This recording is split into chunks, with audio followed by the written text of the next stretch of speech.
kusoo dhawow Somali Online Academy haddii aad ku cusub tahay channelka fadlan saar subscribe notification kana furo siday ku soo gaaraan casharrada cusub ee la soo geliyo kulliyadda isla marka la soo dhigo.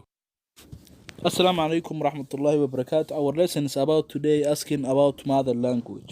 Ashkan maanta ku saabsan asking about mother language waa iska wareysiga afka hooyo ama luqadda.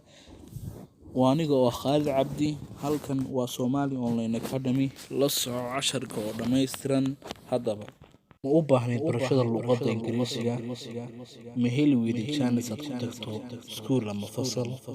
Haddaba waxaan ku diyaarinay hal cusub oo ah barashada luqadda Ingiriisiga adiga oo jooga gurigaaga. Haddii aad danaynayso nagala soo xiriir WhatsApp numberka shaashada ku qoran. Qofkii koowaad ayaa hadlay wuxuu yiri most of our people like to learn a foreign language, so where is our mother language? Most of our people inta ugu badan dadkayga ama inta ugu muhiimsan dadkayga like to learn waxay jecel yihiin inay bartaan a foreign language, luqad ajnabi, luqad aan u dhalan weeyaan. Foreign language waa luqad ajnabi.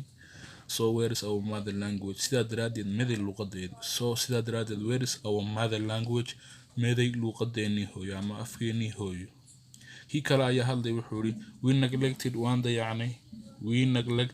dayacnay our language, luqadeennii.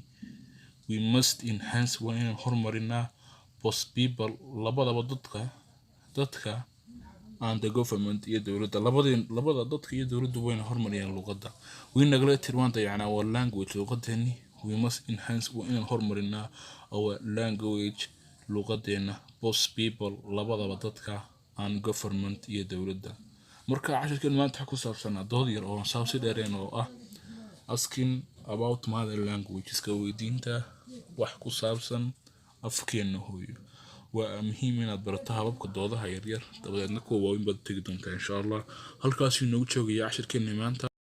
Arday baan ahayo oo waxii wadankan ahayo